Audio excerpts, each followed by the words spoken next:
Seeing none, all those in favor of, I'm sorry, Ms. Kenny, would you please call the roll? Alt. Aye. Chester. Aye. Courier. Aye. Miller. Aye. Schatz. Aye. And the motion carries. Thank you. Next, we will start the information portion of our meeting, and I'd like to invite Vicki Roy to join us. We will be receiving a report for read for the record. Welcome, Vicki.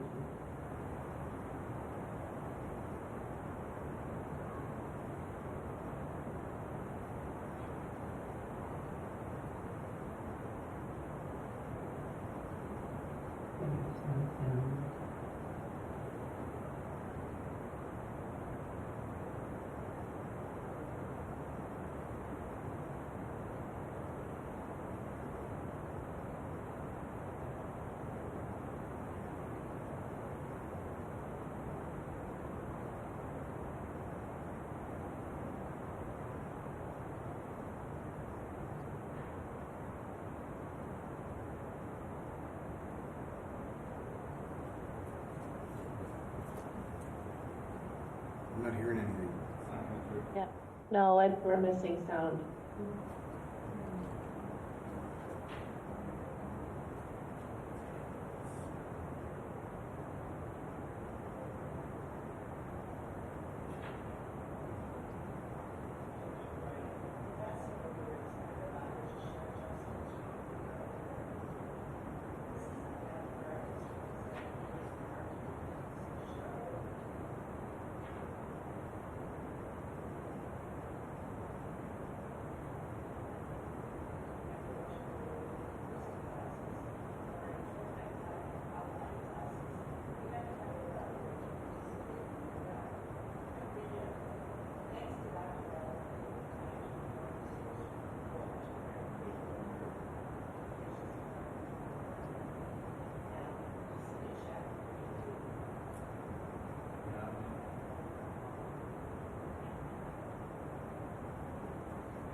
Do you want us to monitor him, or do you want to keep trying?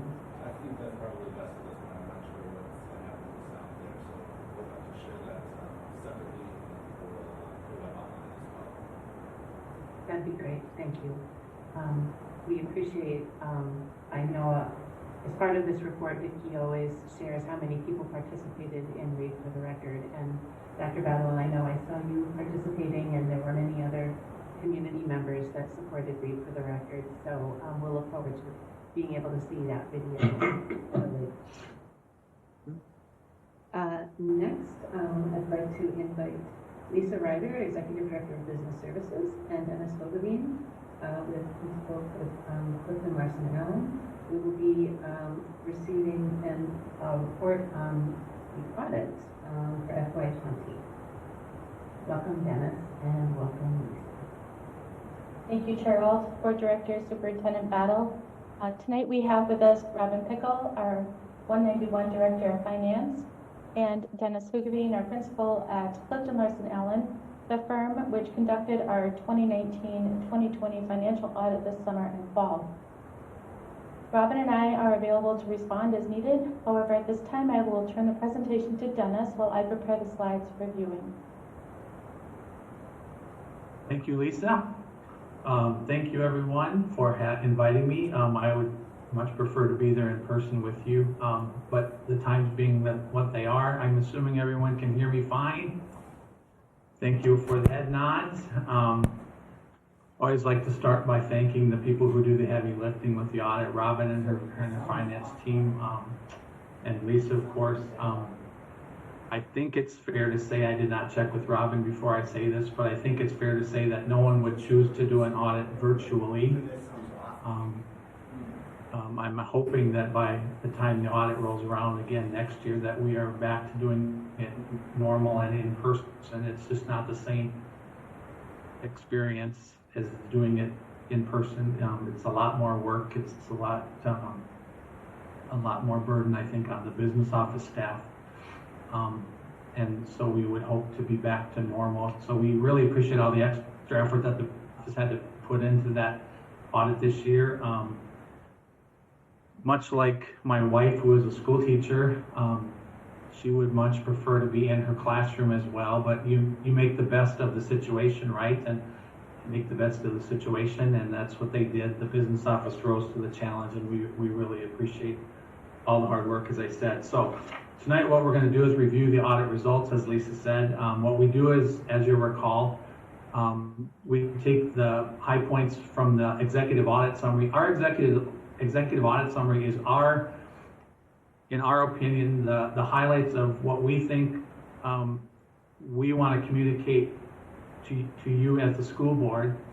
As your auditor, we really want to use the executive audit summary to highlight what we think are insightful commentary and things that are timely, relevant, insightful commentary that you wouldn't get otherwise. So hopefully over the years, Lisa always helps us draft in that insightful commentary to help, in terms of making it relevant and easily understood and visually interesting and things like that, because we really want to help you tell the story, and hopefully you have a good way of communicating that to the public. So what we're going to do is have Lisa move the slide here, and what we're going to do is go through the audit results and then the financial results and things like that. So to the extent you have questions or things, I know someone's going to ask about questions at the end, but to the extent something comes up as far as commentary or questions as we go along, I'm perfectly fine if you want to interject those as we go along as well.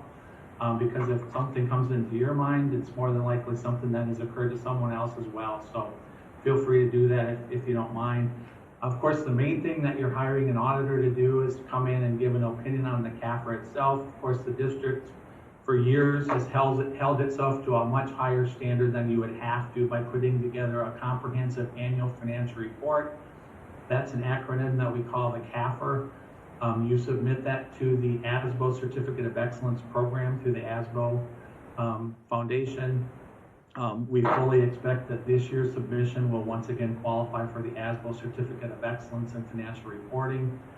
As it indicates here, for purposes of whoever keeps the minutes, and always like you to note that we've issued a clean or an unmodified audit report. It's as good of an audit opinion as we are able to give any Minnesota school district, and it's as good as an own opinion as you're able to get. And then because we're required to follow governmental auditing standards, we have to give an opinion on what's called Yellow Book compliance. There's two different aspects to that Yellow Book opinion. There's a compliance aspect and an internal control aspect. We had no compliance issues to no. We've got recommendations around how to deal with some of these things. So when you look at that list of existing initiatives, what we talked about and what made sense to us is a recommendation to continue doing all of those things.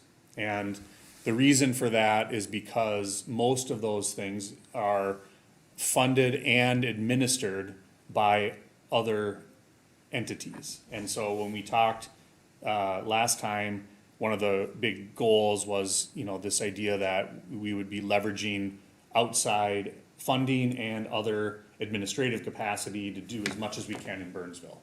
And since that's really what's happening with a lot of these existing initiatives, it makes sense to continue to do those. As we looked at that list, there weren't any that we felt needed to come off of there necessarily because there's demand for these things. And, they're not requiring new resources to maintain. So they're providing good benefit for residents. They're leveraging those other entities, and we're not having to add resources to continue to do them. So, for those reasons, we thought it made sense for that list to continue to maintain those things. Where there is an opportunity, I think, with these, and we'll talk about this with the sort of new initiatives, is to include these in an expanded marketing effort, so that what we are doing is making sure that there's greater awareness that all those things that exist out there are there, and that we're driving more utilization to those programs for your residents. So getting a bigger bang for the buck just by making people aware that they exist. So I probably should have put a red stop sign on this one, but this would be an opportunity to talk about those existing initiatives and whether or not that concept makes sense to include in the plan on a going forward basis, or if there are things that you all saw on that list in your packet that you didn't think we should be continuing to work on. So this would be a good opportunity for feedback from the commission, I guess. Sure, yeah, go ahead. Open up, guys. To me, the key is promoting them, not taking them off, because I'm sure there are lots of people who could utilize what's on that list that they don't know about it. And how do we get in touch with the people who need it to make them aware of the program? Great. And building on that, I agree with the commissioner's comments. In addition to that, some of these require a little more coordination, like the community development block grants.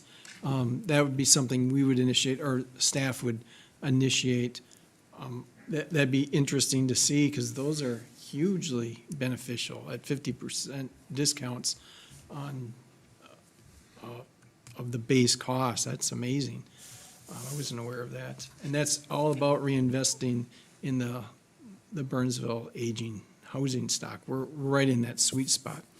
And the other ones, like the loan and home improvement ones, the home improvement partnership, the investment partnership ones, those, I was reading through those, and those are wonderful. So, at face value, they look really interesting. So there might be some thresholds. I would be curious if either one of you are aware, are other cities taking advantage of these? Is our utilization rate equal or higher or lower than some of our other partner cities? Do you have any feel for that? Commissioners, I would say as far as CDBG goes, we have a waiting list. So, That would have been my guess. yes, the need exceeds the funds that yeah. are available. And so marketing has been very minimal for CDBG. And starting in this year, the council has put 100% of its CDBG allocation into home rehab purposes. It used to help fund some youth programs, some recreation stuff, but they made that change last year with some just kind of switching who gets funded from what. Nothing was cut, but out of what bucket of money it comes from. So also, we do not have our own, so we have this longstanding relationship with the Dakota County CDA. They are our housing department, more or less. So they administer the Section 8 vouchers, they own property, they maintain affordable housing in the city, they do our CDBG. So historically, we have done kind of these other regulatory types of things.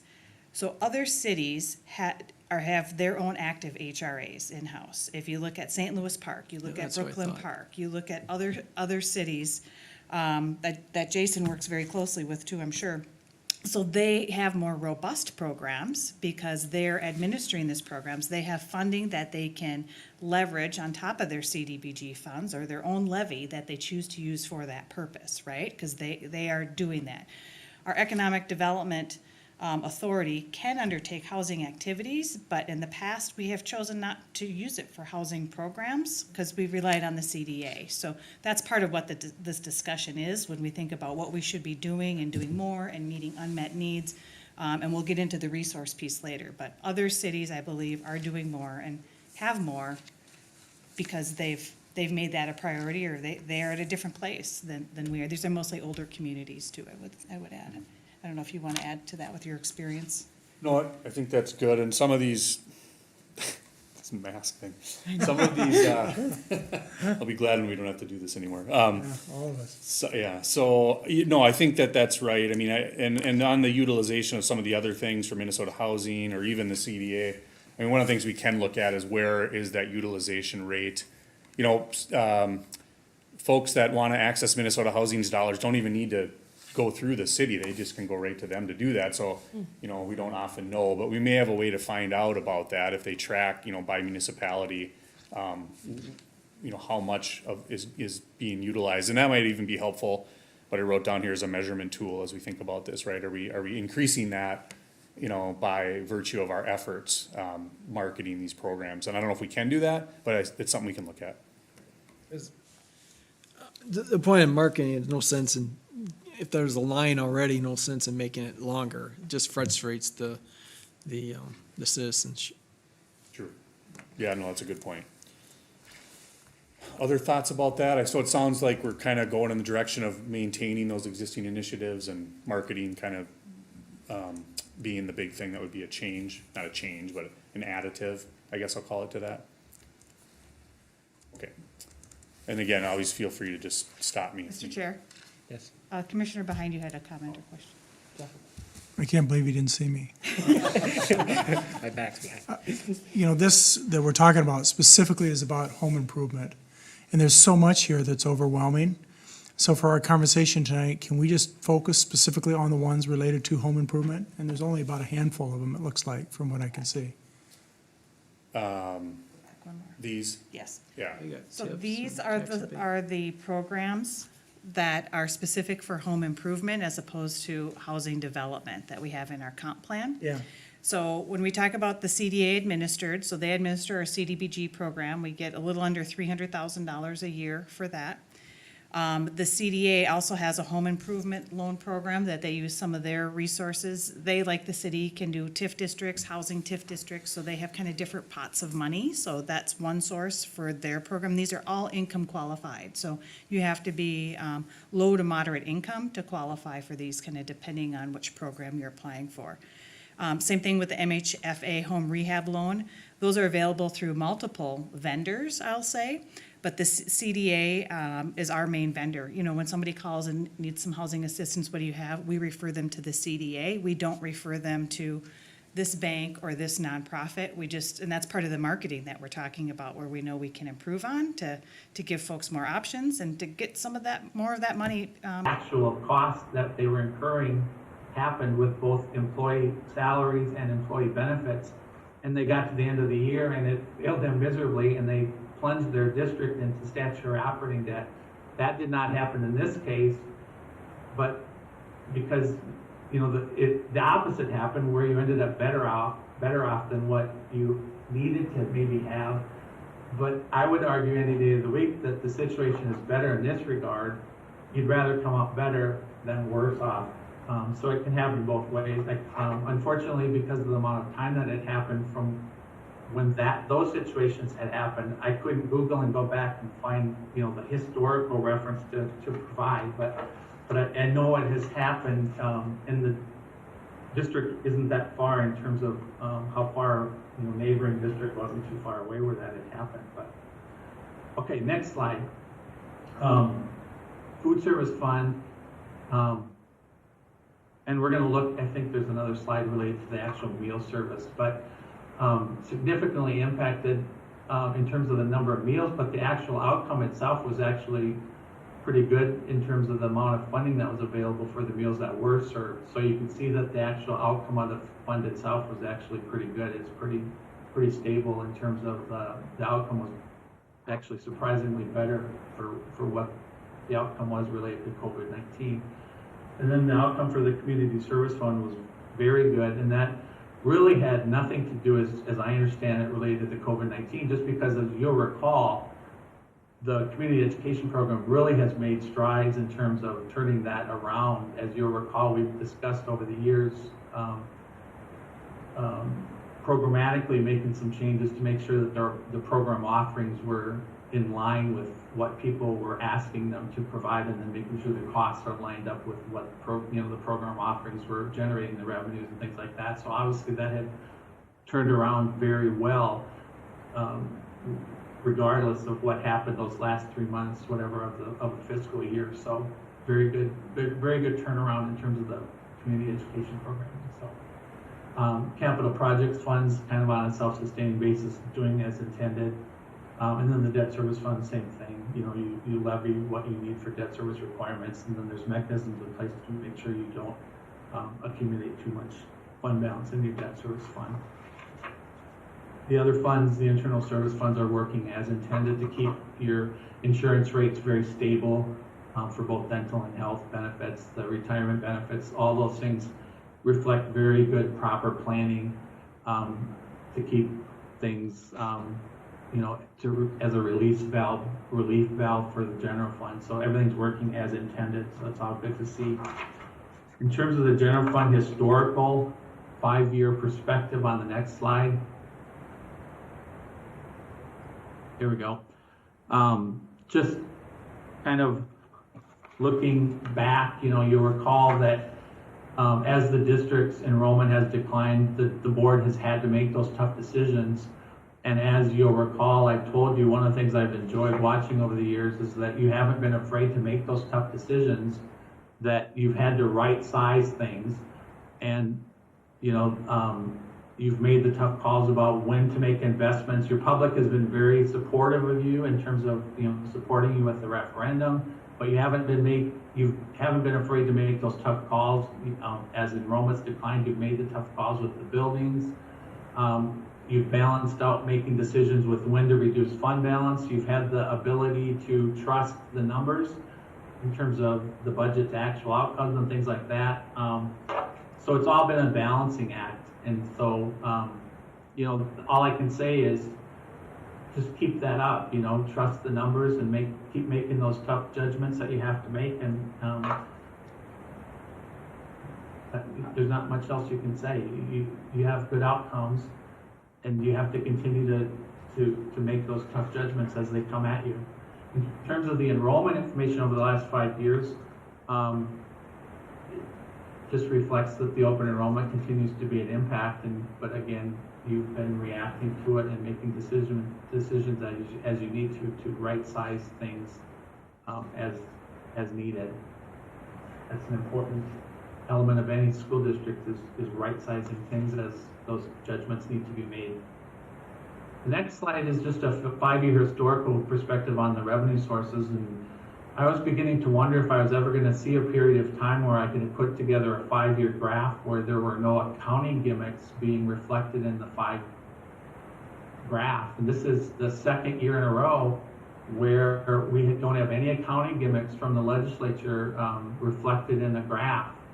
Now, I would have bet you last year I would have said I might get to retirement before we had any accounting gimmicks, but now COVID-19 might make me a loser in that bet because we don't know what the legislature is going to have to do. We don't know in terms of balancing the state's budget because of the percentage of the state's budget that is education. We just don't know, in terms of how fast the state's budget's going to recover and what they're going to have to do, because it's such a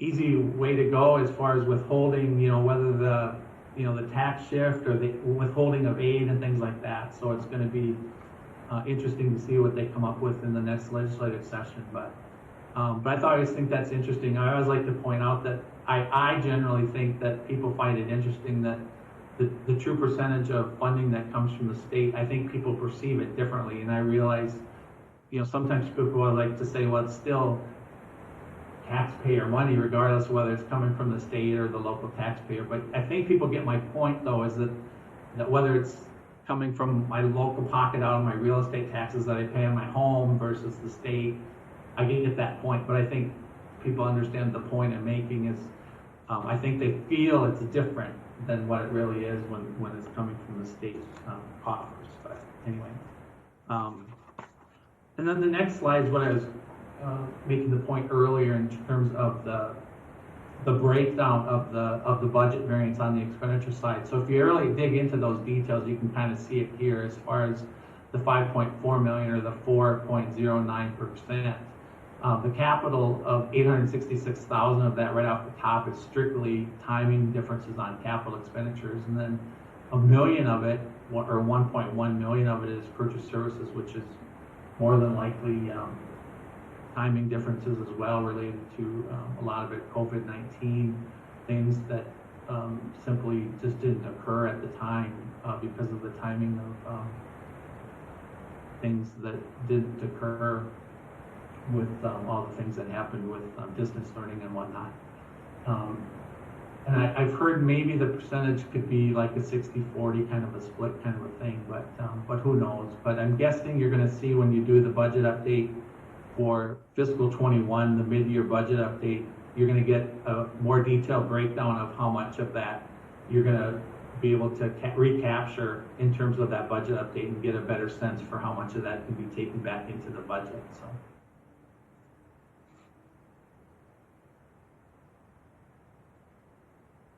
Yeah, all right, so the next slide is the food service fund meals served, and you can see there what I was referencing earlier in terms of the huge drop in the number of meals served, but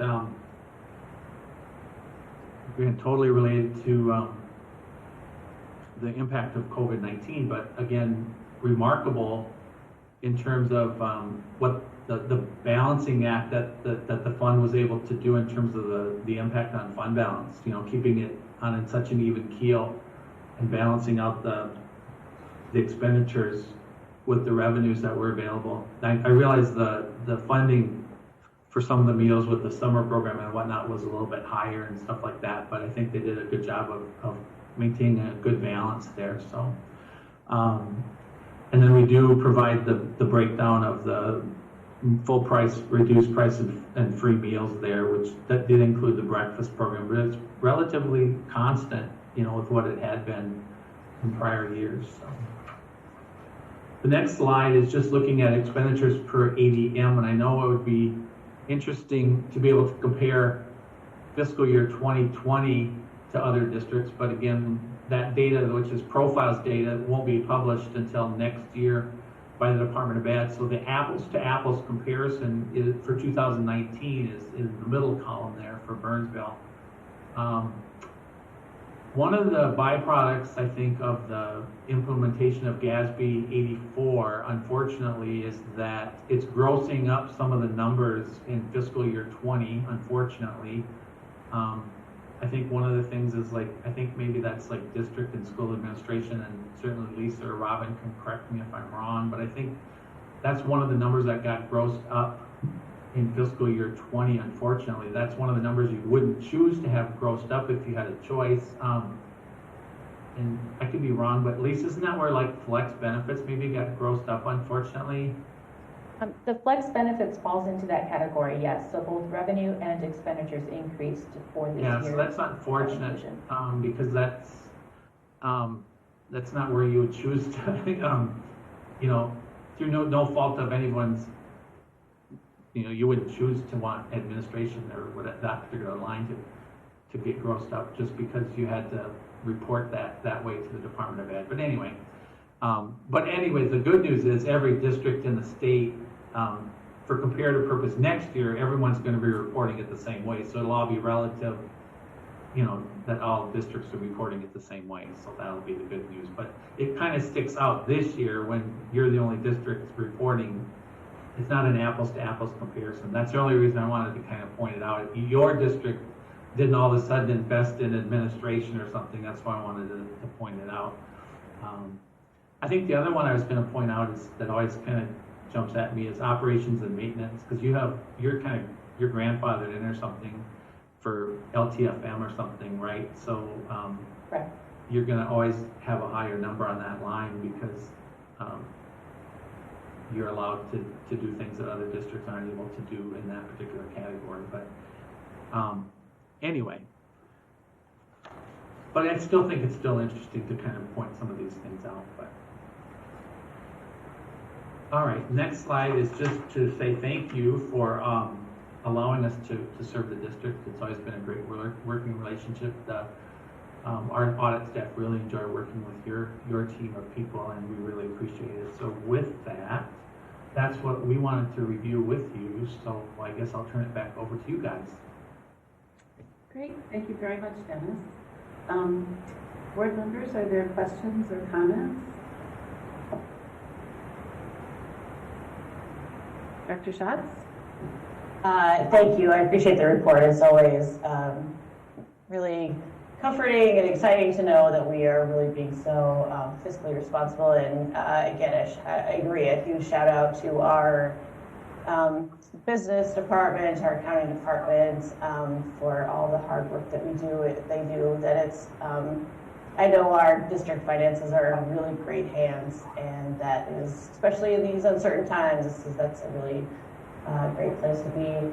And I'm excited to see that student accounts, activity accounts are not mentioned this year. So good job, Lisa. Thank you, Director Shaw. Board members, any other questions or comments? No? This is, I always appreciate the narrative, Dennis, that you and Lisa pulled together. It definitely brings the numbers to life and helps to tell the story that might be hidden in all the numbers. So thank you very much. Thank you. Let's see, next. We are turning to Stacy Silverline, Executive Director of Human Resources. We will be receiving a report about fall enrollment.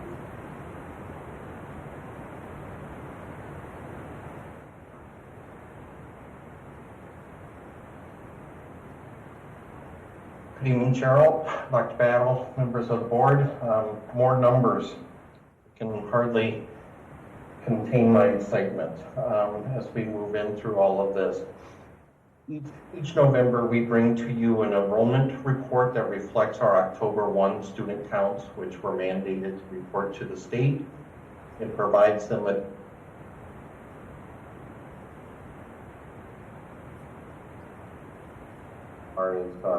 meals, free and reduced, students of color, special ed, free and reduced, a number of different things. The October 1 count is a head count. It is the actual number of students that we have. And that is in contrast to what we talk about when we talk about average daily memberships or ADMs, or even some of the numbers that roll into our end of year numbers, which includes those ADMs and looks outside of just K-12. So the October 1 count is a head count. And what we'll do is we'll look at our population, the composition of that, look back at prior years, and look at enrollment trends as a whole. So our population for October 1st, 2020 was 8,127 for early education through grade 12. If we look at just our K-12 numbers, that is your 7616 number that we're looking at. And this is a breakdown by grade level for elementary all the way up to grade 12. Grade 12 is always, I'll point this out, always a little bit higher as we have seniors who are returning to complete the credits needed to graduate. So one of the things that we experience as a result of that is a drop in enrollment after first semester. That's just built into the numbers as a whole. Also, the other thing that I want to point out is our kindergarten enrollment is at 610 students. That is about 45 students fewer than what we have been enrolling over the past few years. And that's a national trend. We're seeing that in our neighboring districts as across the country. And families are holding on to their kindergartners and their first school experience if they can for one more year. It's pretty much the way we're anticipating that. The other thing that I want to point out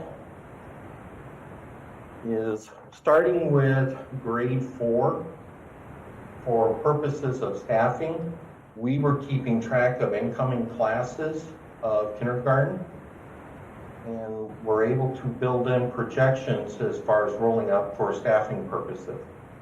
Starting with grade 4, I have data that shows that for each grade 4, grade 3, grade 2, grade 1, we had 660 kindergartners enrolled.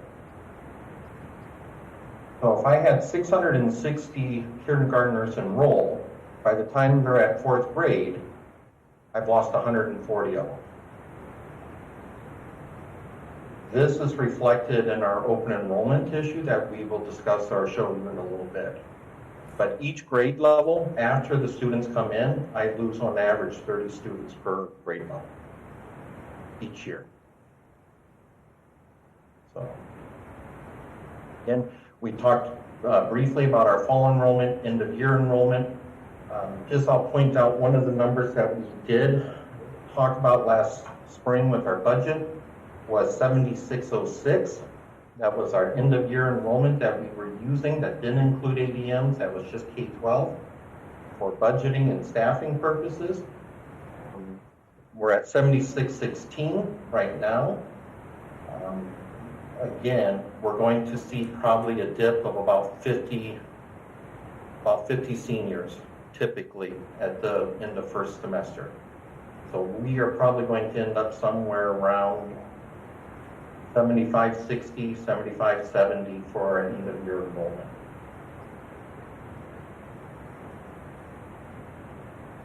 Again, just a recap of the numbers. This is more budgeting, a recap here. I'm not going to get into the budgeting unless Lisa wants to come back to it. We'll speak more about our projected enrollment at a later date when we get into those budget conversations. But this is just how the numbers play out here as well. Composition of our families. I have another chart in a little bit that will break this down a little bit differently, but these are the raw numbers. Over the last, again, 6 to 7 years, we've had 5,000 students of color. And that number has remained pretty well flat. Each year, 5,000 students. The number of students that we are losing is in our white population year over year. This is a breakdown of your buildings. We will have a little bit more conversation when we start talking about variances as to the breakdown and how it's different from last year, but this takes a deeper dive into the specific race and ethnicity groups.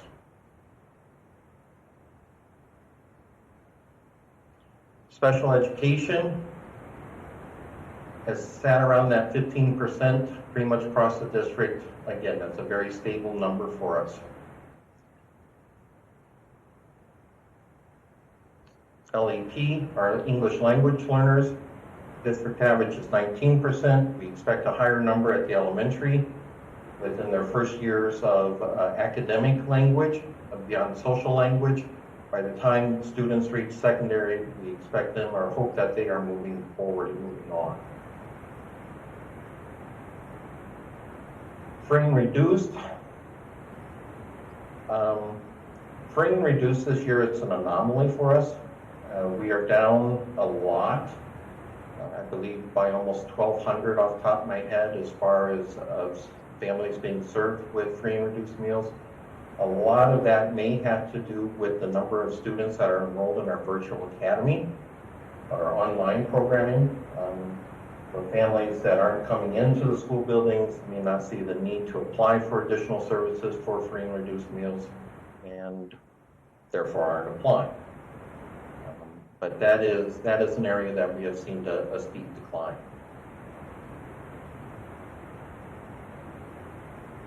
And this kind of brings you looking at our long-term information. I want to point out in 2009, 2010, our resident total was just under 10,500 students. Our residents in 1920 was 10,537. So the pool of students in which we have in the Burnsville, Eagan, Savage area has actually slightly increased. Again, where we are losing our numbers, as you can see, between the residents attending the 9,200 to the 7,700, we're not retaining them. We're not keeping them here. And again, I point that back to our kindergarten numbers. When our kindergarten class size is stable, but we lose students after that point, folks are making choices after that point in time. You can also see the steep increase over the years by nearly 1,600 students attending elsewhere. An increase of 1,600 students, I should say. Students coming to the district has also increased. So over that 10-year mark, we were at 503, we're at 565. Back in 12, 13, 13, 14, we saw a real big increase. Part of that is because we were one of the first districts to offer all-day kindergarten without additional charge. That is our bubble class. And it was nice to be a forefront runner on that one. So again, typically with most districts, you see usually a balance of students coming in and students exiting the district. It's very close. And a lot of that's around jobs, daycare, families, whatever. Usually you have about the same amount in and out. For us, it's significantly different. Whoops, sorry. Breakdown of where our students are attending as far as school choice. Here, charters makes up is a growing portion actually over the last couple of years, and other districts are being tuitioned out. The vast majority of our students are going to ISD 196, our neighbors to the east, with following up with Prior Lake. Then Bloomington and Lakeville are significantly less, but more than the other districts. Miscellaneous could be private schools, charter schools, and such. This table here is to break down even more of where the students are going.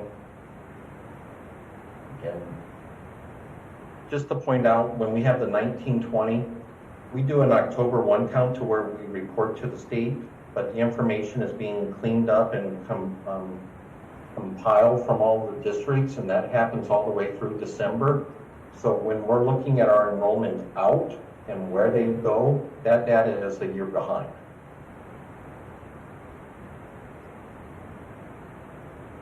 Residents attending non-public schools or private schools, about 828. Again, that number is a little bit higher, but fairly stable over the years. Looking at our ECSC programs, voluntary pre-kindergarten and our school readiness programs. ECSC is stable, a little bit of an increase.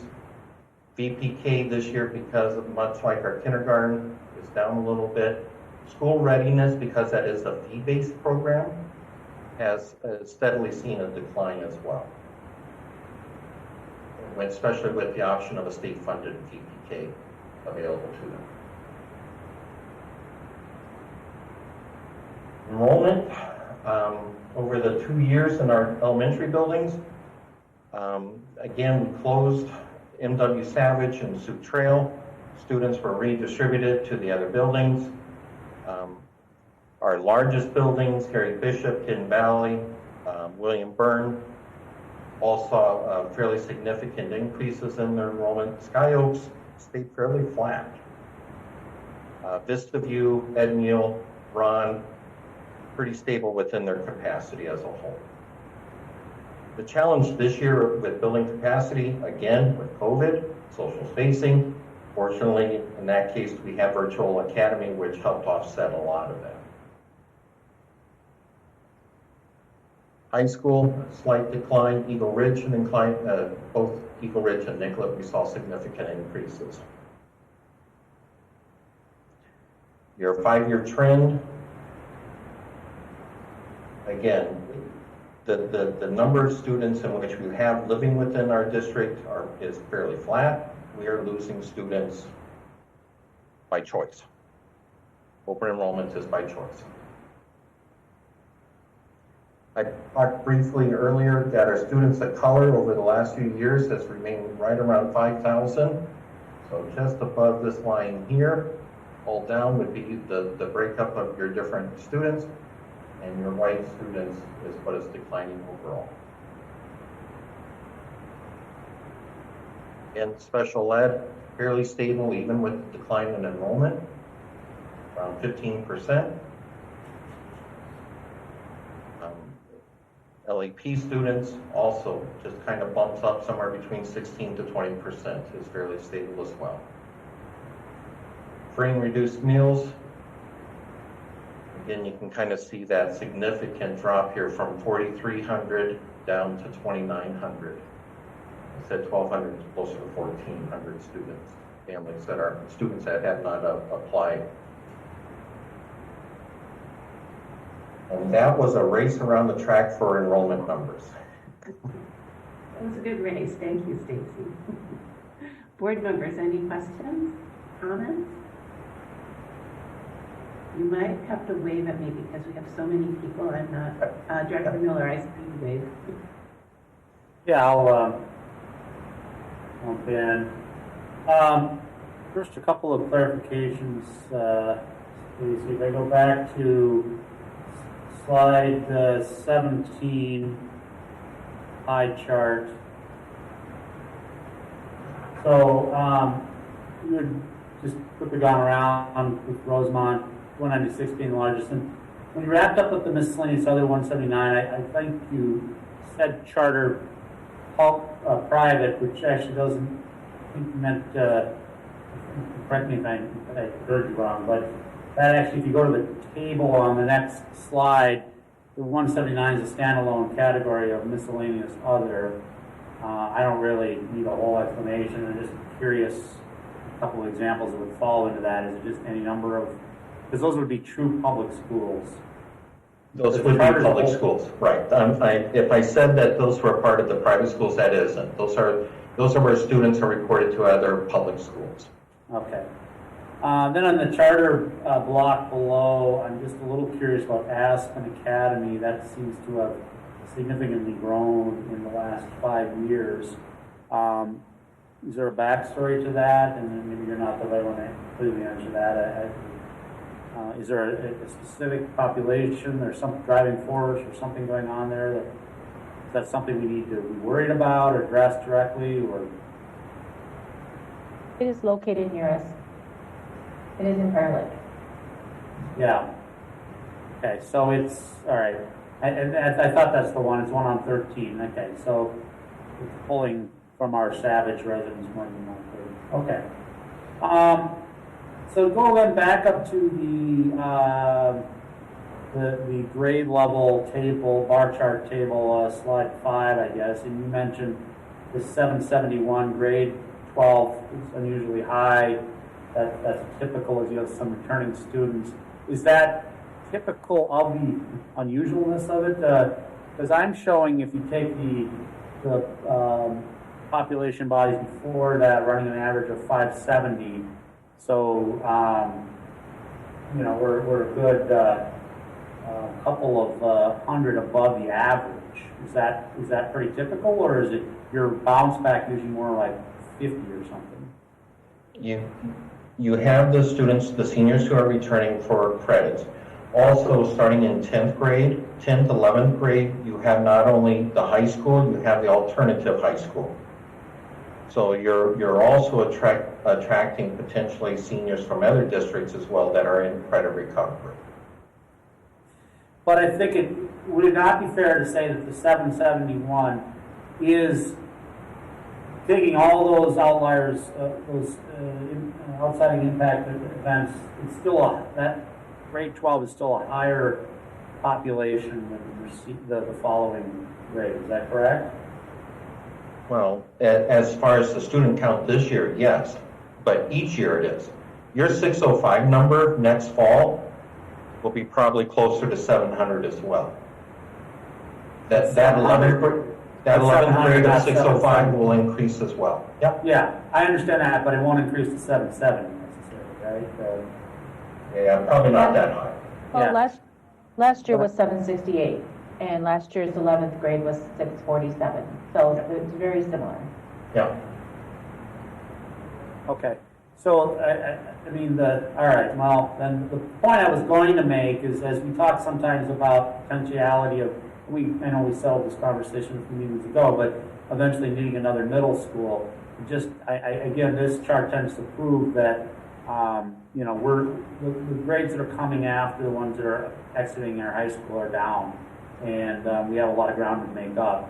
Probably even if we were just to automatically stop open enrollment issues tomorrow, we still have this natural attrition is going to happen in the system. I guess it's more comments to make there. The last thing I want to, this is a comment, point out. Go back down to,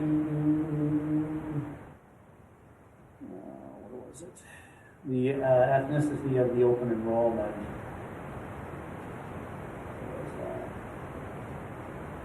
Slide 26.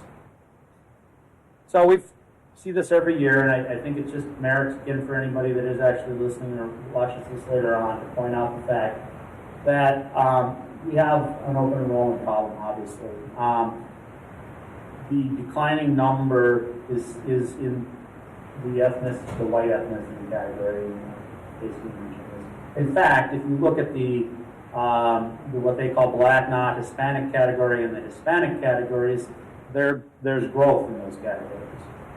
And if you look then back up to and you don't have to go to the chart for it, Stacy, but if you go back up and look at the high school ethnicity breakdown, you'll notice that it's it's more white than a lot of our elementary schools. So for all the doom and gloom that I tend to talk about, I do want to point out a little positivity here, that as our the ethnic makeup overall of our student population is changing as they grow up through our programming.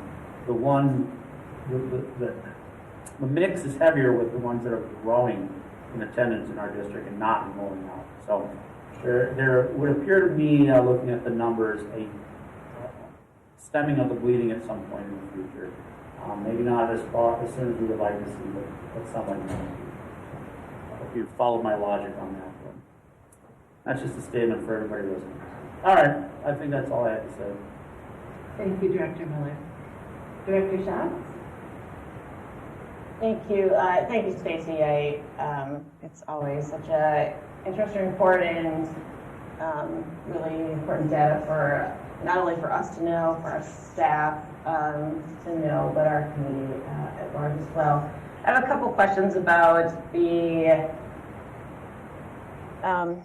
So one sort of maybe they're more general questions, but you talked about a couple of times about how this year the numbers are what they are, and they're off or off trend or unusual because of the pandemic, of course. And specifically, you called out the free and reduced lunch numbers. And so I guess my question, not only maybe about those numbers, and maybe about whatever numbers is overall, but how will this year affect our funding, I guess, for next year? I mean, how's that going to work, because it's such an unusual year, and even for enrollment, as you say, it's a nationwide trend that the kindergartners are staying home.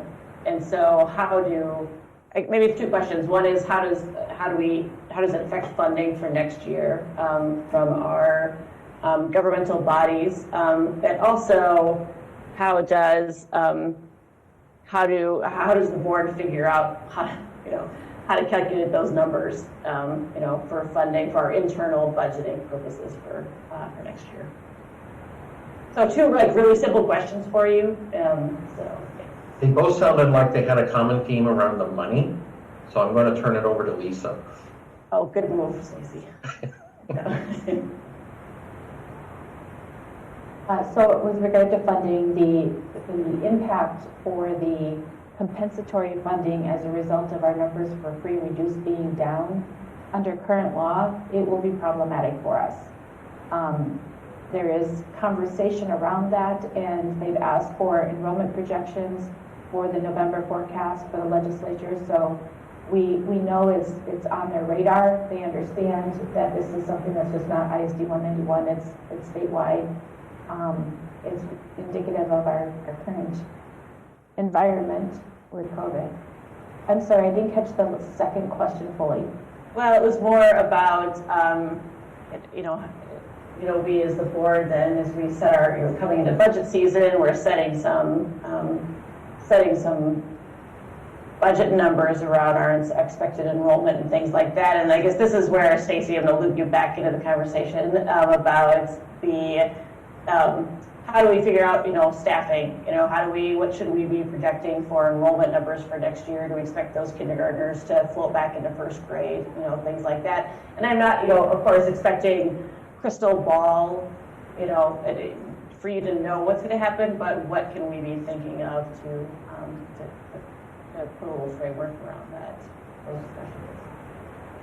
Well, with the assumption that we are going to have a COVID-free experience next fall, you could be looking at a number as close as 700 for kindergarten enrollment. If you have the pandemic still in effect, I think you'll be looking at a kindergarten class very close to the 610. I base that on the fact that our kindergarten class has been fairly stable around 660. So the students that we lost this year are going to age out. They're going to have to come back or return to school. You know, that opportunity to send them if they're 5, you know, or early 6, that's going to expire. The second bubble is going to be for those families then if we're not under the COVID experience, that I would expect them to jump back in, get kids back into school or get kids to school, because that's just what we've experienced in the past. So we could swing anywhere from around 610 students to close to 700 for kindergarten next year. Okay, that's very helpful, and I think it's really, you know, great for our community to kind of have on the top of their heads as well that, you know, a lot of these numbers, budgetary, enrollment, staffing, all of those things, we may not know what we can do with that until kind of well into our budget process and well into, you know, the spring, summer-ish of next year, and so it. We'll have to, of course, we'll be doing the best we can, but important for our community to remember that that will very heavily impact what we're doing in the next few months. So thank you, Stacy and Lisa. Dr. Battle, you wanted to make a comment? Yes, thank you, Chair Alt. Director Schatz, as Lisa shared, there are conversations centered around how to hold us harmless. If you look at the demand for our community meals, we know that we have food insecurity. And so I believe through our legislative action, and so grateful that we have a legislative committee. So some of our organizations that we're a member of, such as AMSD, have already started the conversation and working with us and other districts, because it would be a reduction in compensatory. And based on the community need, we don't think the numbers are accurate with those who would actually fill out the application. We believe the need is there. So I would offer one strategy is through federal as well as state legislative action, the whole district's harmless. Thank you very much. Or provide some relief to offset it. Thank you. Thank you, Dr. Battle. Thank you, Director Schatz. Any other questions, board members, comments? Seeing no hands up. I'm going to dovetail Director Schatz's comments just with a question. So when we talk about free and reduced lunch, our minds automatically go to the meals that are provided to students. What other services do families qualify for when they qualify for the free or reduced lunch?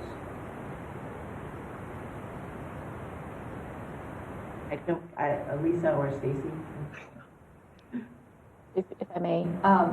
So when we know that a family is free or reduced eligible, they receive a letter when they are eligible for free or reduced meals. And with that letter, they can utilize that letter throughout all of our programming for waivers, for fees, and so that's meaningful to individual households and assist them in that process.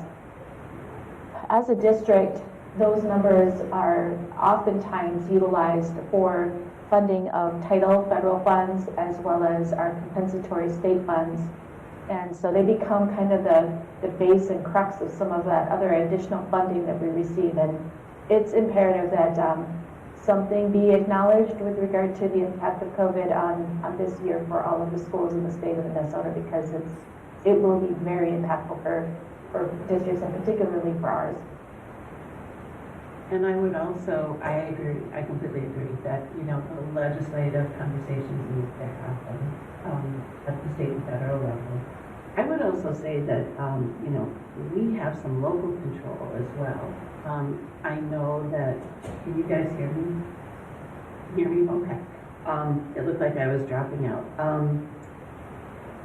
That, you know, I remember, I don't know if it was 2 or 3 years ago, there was a concerted push to really encourage and welcome families and just completing that application in all of our buildings. And it was very successful in, you know, identifying, you know, previously unidentified need, and making it more of a norm. And I would say, you know, since we can influence legislative decisions, and we can also, you know, add to what we're doing in terms of the conversations that we have with families and letting them know, it helps, you know, it helps to feed the children, and it also supports our overall school system. And so we really do need, regardless of whether your child is attending, well, now, at least at secondary, it's all virtual, but whether you're taking advantage of the free meals, there still is a very good reason for each of our families to complete the application, even if it's just to be told, no, sorry, you don't qualify. That's my one plug. With that, thank you very much, Stacy. This is always a really interesting report. Very informative. Next, we're turning to Dr. Battle, and we are going to receive reports about Vision 191. Thank you, Chair, all directors of the board. Tonight, I will share an update about Vision 191 funds, and we'll have Aaron Tinklenberg start the screen sharing. I love research, and it was wonderful to research the history and learn more about the foundation for Vision 191. And so tonight, we'll go to the presentation purpose. So tonight, Lisa Ryder and I will provide an overview of the continuation of Vision 191. We'll share background, the history of progress, areas of focus, and we'll give you an update from last year, this year, and going forward. Also a process for recommended projects and ideas for continuing work, specifically in academics as well as projects. So on the next slide, we just want to remind everyone this was a graphic that was used in some presentations.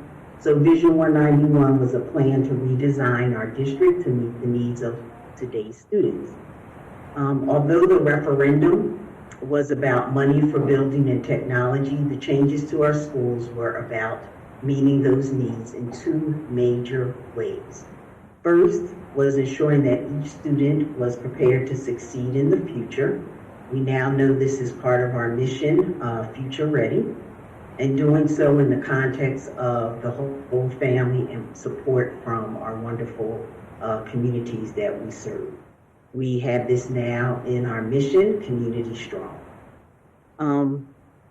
It was adopted a few years after Vision 191 was launched. Next slide, please.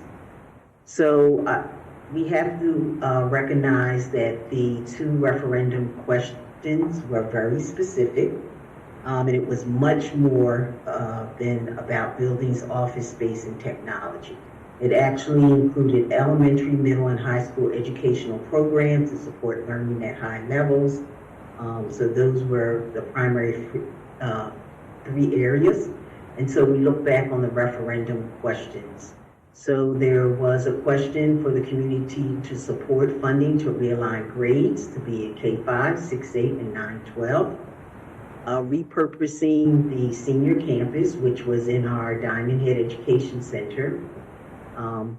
We had the senior students here, and then adding classrooms at Burnsville High School to accommodate all students in one building, 9-12, and remodeling elementary schools. Next slide, please.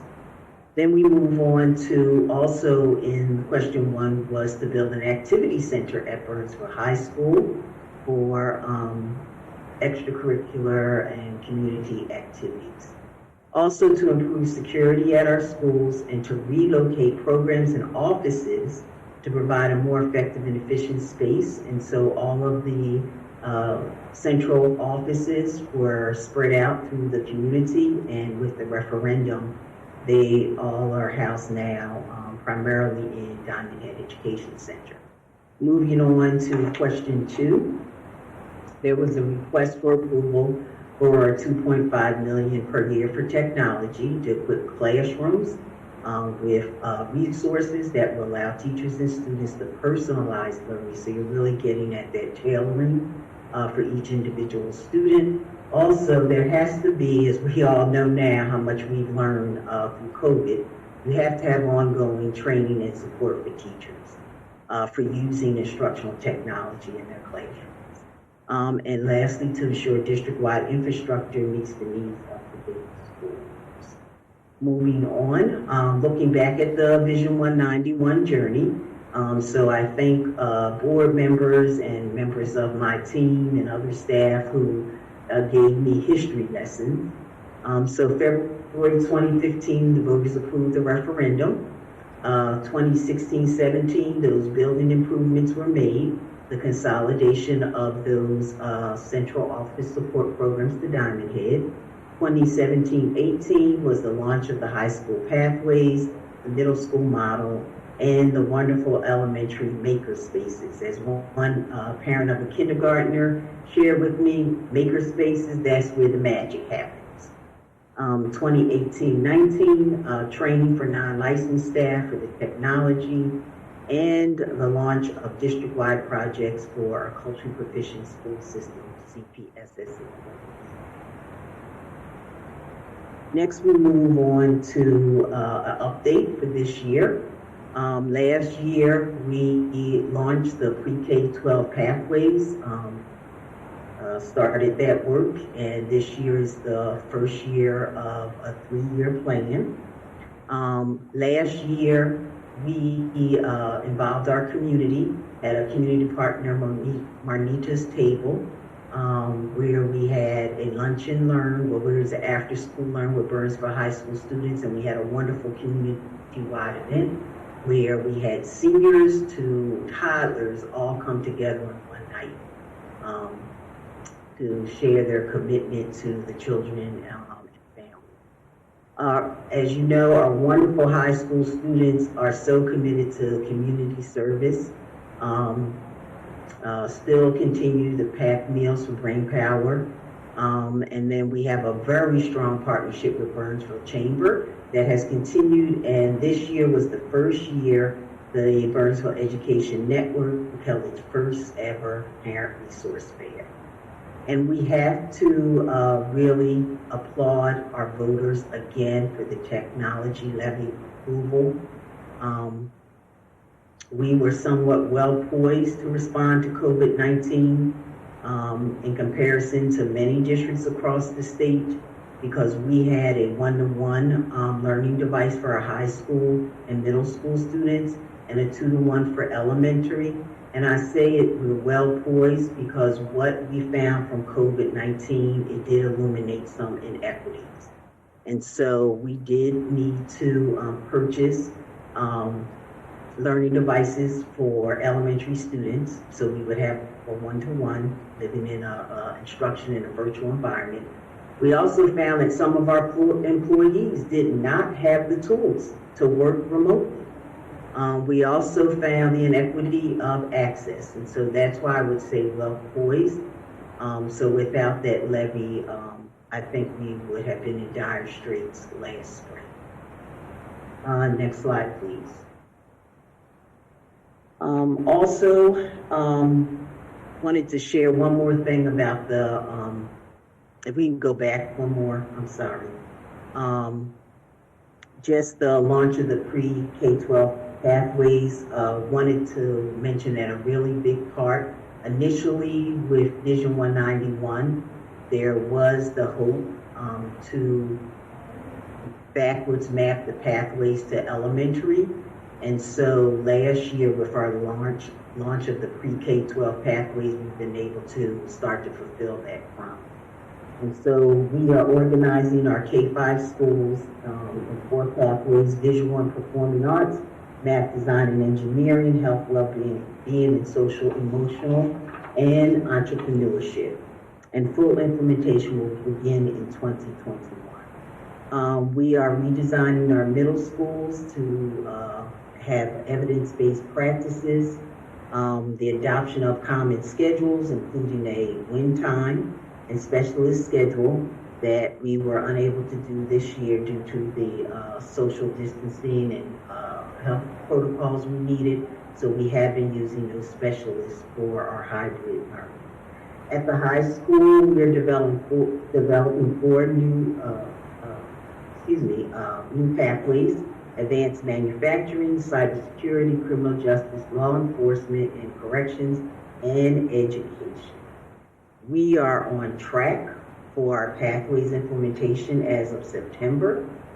And as you know, parents and staff are excited to bring support to our advanced learners, STEM, and other rigorous curriculum in literacy and math for all buildings. With that, we can move on to the next slide, and I do believe I'm going to turn it over to Lisa Ryder.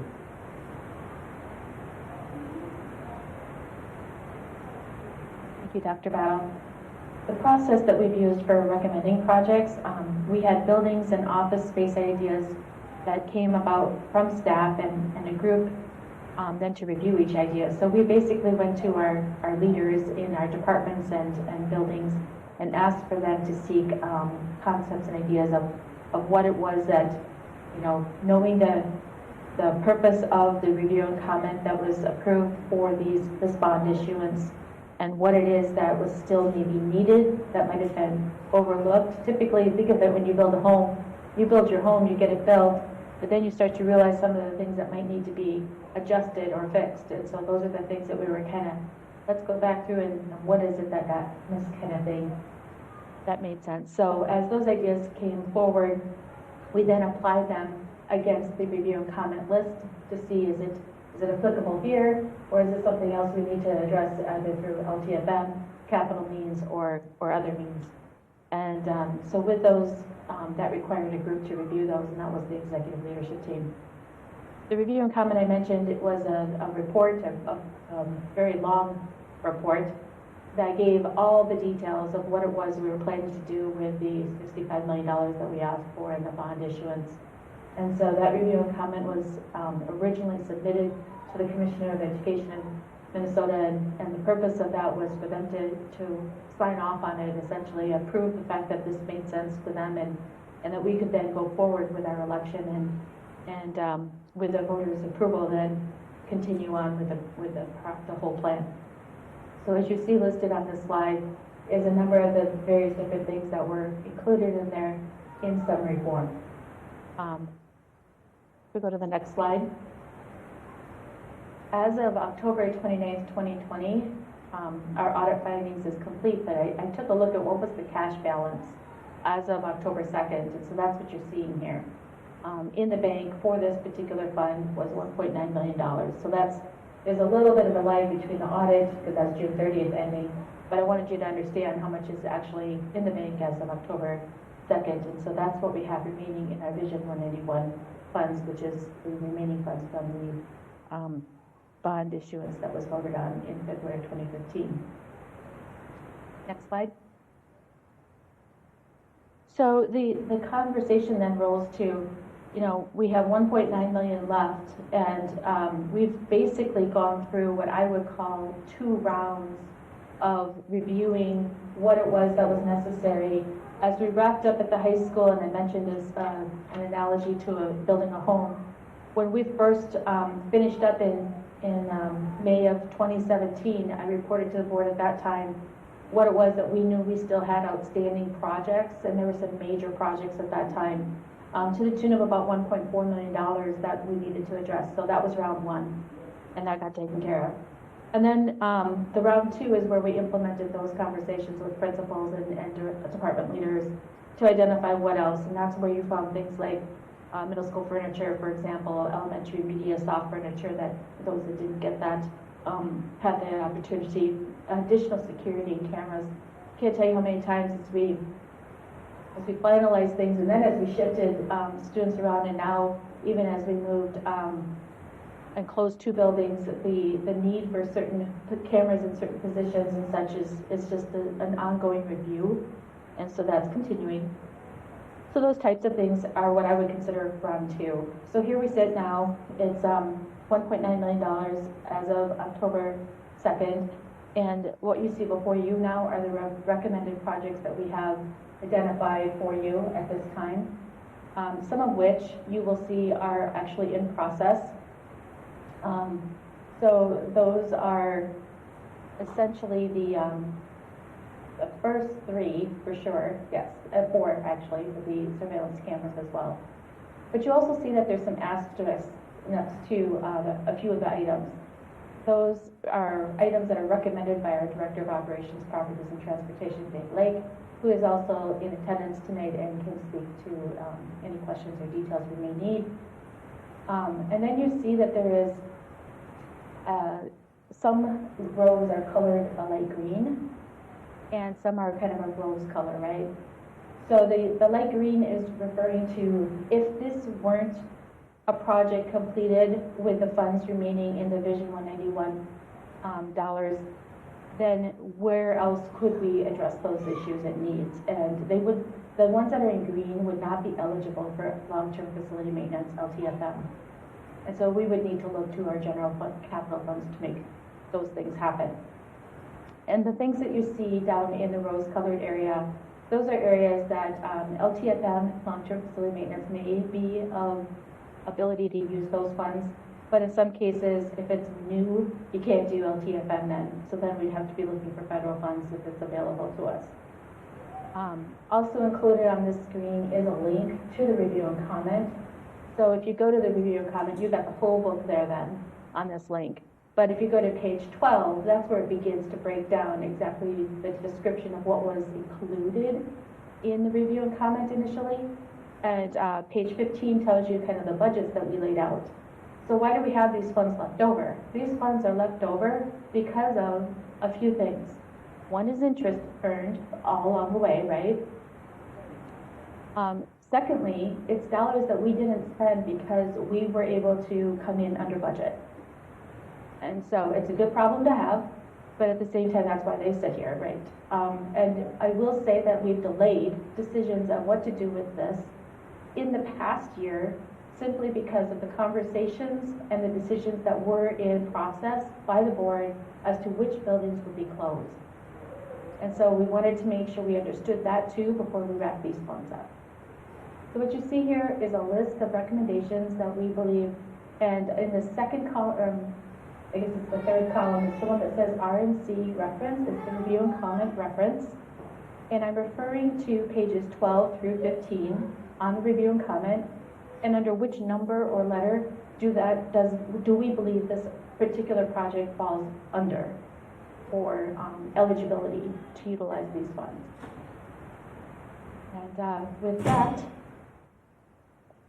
I believe the next slide is a conclusion to our report.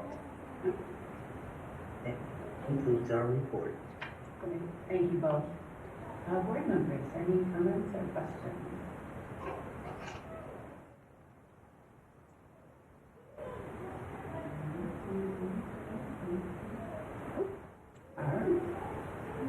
Thank you. This is a great review and summary, and good for our community to have that brief refresher and the explanation as to why we still have these funds. So thank you both very much for pulling this together.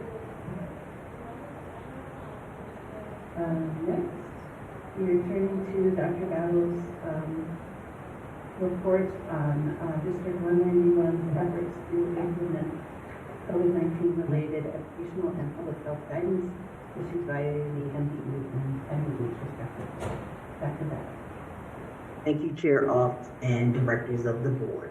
Tonight, staff and I will share information about our summer programming where we piloted key components for our fall launch for classroom instruction.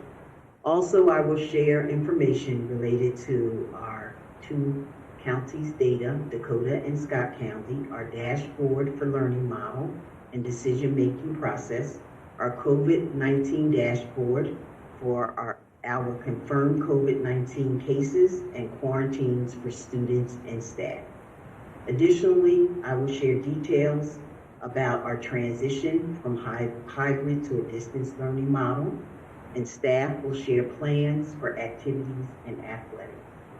First, we will have a K-12 Alternative Learning Center summer programming presentation from Jason Sellers and two very special guest teachers, Ashley Grabbing and Leanne Blons. And I'll turn it over to Jason Sellers. Thank you, Dr. Battle, Board Chair Alt, and Board Directors. I'm going to present I'm going to share my screen now and present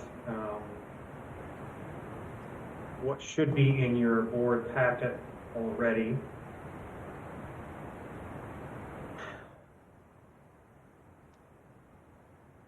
The first thing I would like to say is that across the state of Minnesota, the governor has recognized today as Community Education Day. Without the support of Director Umhofer and the entire Diamond Head Education and Community Education staff, being there throughout the early part of the summer to have parents come in and pick up curriculum kits, to field calls, and to be able to handle registrations, summer programming simply would not have gotten off to the great start that it did. Secondly, and most importantly, you should know that none of what we did this summer we had ever done before. We were flying the plane, and we were building the plane as we were flying it. And I want to give a special shout out to all K-12 staff that participated in working to support our students this summer. Their dedication and their willingness to improve their technological savviness really made a substantial difference in moving the bar for our summer. First and foremost, if you take a look at the first slide, this is the K-12 summer program data. This is a high-level overview of all programs that we offered this summer through our Area Learning Center. In terms of the schedule, you'll notice that there was only one change in schedule. MDE articulated that we were not able to start targeted services, that is K-7 summer programming, until July. So you will see in the schedule column that the only change in terms of amount of time that we had to abide by for providing summer program for our community was really in the K-7 summer program. So we went from our typical 6-week program to a 4-week program. All other programs remain 4 weeks. In terms of enrolled students, you'll notice that there was a little bit of a decline in each of our program areas, and that was expected. But what I will tell you is if you were to compare our numbers to any district around us, we more than doubled and in some cases quadrupled our summer program student enrollment totals compared to districts near us. The third column represents student outcomes. I wanted to make sure to give you the comparison between 2019 and 2020 because I wanted to show that our teachers were able to work with our students and have very similar levels of average increases in math and in literacy according to assessments in the curriculum that we provided. In our 8th grade STEM program, although we weren't able to do field trips and we weren't able to meet in person, we still had 85 students that generated 76 credits. There will be additional credits that are generated throughout the course of this fall as they complete some of their youth service requirements. In terms of our 912 credit recovery program, we had about 60 fewer students, actually about 50 fewer students, and we earned about 194 credits. There are currently 200 students that did not finish in the summer program that are in our fall semester credit recovery program with Courtney Flowback Jackson, and they started this past Monday, so they had the opportunity to finish those credits. The demographic slide I wanted to highlight was the K-7, and I think this is particularly important given some of the information that has been provided forward earlier. Our demographics reflect the demographics that you see in those earlier slides for summer. Please note that in terms of special ed, we're right about that 15%. And in terms of students of color, our numbers very much replicate the numbers that Stacy provided earlier. One thing that we do see a very large spike in summer and in after-school targeted services as well is our ESL population registering for those programs. This summer, we had around 11 students that spoke Spanish only across 4 different grade levels. We ended up, parents were going to disenroll those students from the summer program because they literally were sitting there. We got them on the Zoom classes. They couldn't understand what was being taught or said. So we were able to hire one of our district teachers who actually speaks Spanish, and she taught the class in Spanish to those students and families to stay in summer school. Weekly attendance data, I felt like this was really important to include. We wanted to know, so of the people that are going to enroll and register into summer program, how many of them are actually going to show up? We built a very specific summer school war room, and my administrative team were housed out of the ABE offices where I live in the summer, and they were assigned to different grade levels. That administrative team supported teachers and students by being the ones that contacted parents when students hadn't logged in. Teachers were only responsible to we took care of all the administrative duties and make sure that students showed up. And if you take a look at the numbers, what you will see is that we had a very high level of active students in every week that attended across the grade levels.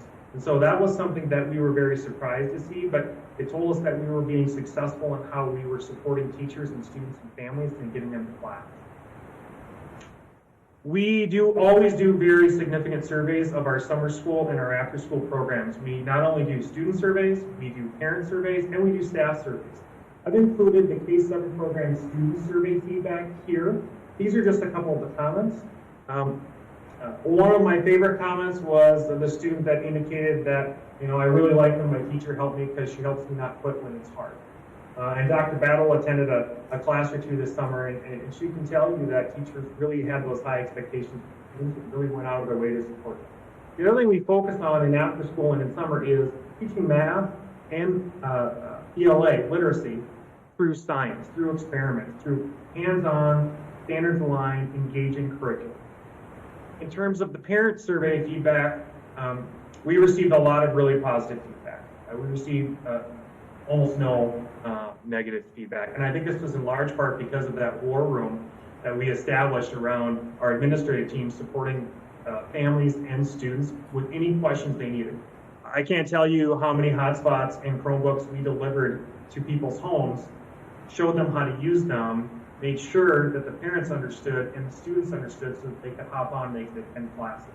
I also want to make sure that Rachel Gorton and the technology team, without their assistance this summer, building that plane as we were flying it, we would have never had some of these results. One of the pieces of feedback, I actually know the parent who gave that last comment there, although this is an anonymous survey. They actually did type their name into the survey. And I can tell you that this parent does have high expectations of our school, of our staff, and of their children. And so I was really pleased to receive feedback from them. You can see from the summer program survey feedback from students that most students felt like they had a really good experience. Did you like summer school? A very high percentage of students indicated that they did. How much do you think you learned? And even a higher percentage indicated that they learned a lot. And did the teacher make things fun for you? That's really what we try to do in the summer. We try to make learning fun because we can try some out-of-the-box things. In terms of the parent feedback, we had about 60 parents provide feedback. The feedback was overwhelmingly positive. Anything higher, anything as a 3 or higher is something that is quite positive, and we feel like we're living in the 4s and 5s. And based upon the fact that honestly we didn't know how it all was going to go this summer, getting those types of responses from parents, I can tell you our team met and reviewed every single response from students, parents, and staff, and we were overwhelmed with that. We also did include a question around parents, like, why did you register? And there was a large number of parents that registered because they felt like in the spring, how work was pushed out to them, because that's how we were able to do it in the spring. They really wanted more time with the teacher. They wanted more time. Students wanted to see their classmates, and they were able to do that in the summer.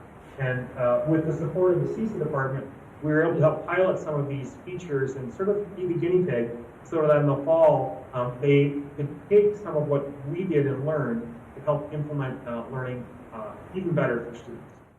In terms of the 6th, 7th grade student summer feedback, that's here. Did you like the STEM science class? Again, we continue that STEM science theme through middle school. students overwhelmingly liked that approach. We did learn 4 main lessons, and these lessons were obviously shared with the executive leadership team, and I want to thank personally the executive leadership team. We didn't know if we were going to have summer school. The timetable that was given was very short, and MDE didn't give us much time to get ready for it, and the parameters and constraints around how we could offer it were challenging. And so we learned first that making sure that we have a consistent schedule for students to show up, that was important, that had to be sort of carved in stone. The second is we had a massive effort with my team to create the curriculum, order all the materials, put all of the materials into one bag, including Chromebooks, and do multiple pickup opportunities for students to pick up the necessary materials to learn. This included simple things like pencils and paper, but also included all the materials and resources for the science experiments. The third piece is that our curriculum team of 191 staff developed different grade level hands-on science-based curriculum. We did that because we wanted students to be active in their learning. We wanted them to advocate for themselves, and that was something that students and parents alike both called out in the surveys. And finally, Rachel Gorton and her team supporting us in supporting the families to make sure they had the materials that they needed in order to access classes. We're very fortunate tonight. There are 2 teachers who are joining us this evening. Ashley Grabbing from Vista View Elementary School. She was a kindergarten teacher in summer, and Leanne Blondes, who's a Nicollet Middle School special education teacher, was a 6th grade teacher in the program. And I'm going to stop sharing my screen so that everybody can see them, and that they can share with you what they feel their experience and Steve's experience were in summer.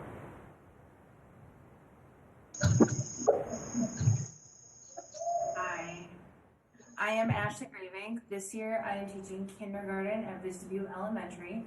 Last year I was kindergarten at Sioux Trail, and before that I was at Sky Oaks in 4th and in 2nd grade, so I've kind of been all over the place. Thank you for inviting me tonight. I don't normally teach summer school. In fact, I haven't taught it since 2006, so it's been a while. But I decided to teach it this summer for many reasons, but the one that intrigued me the most was that it would be virtual.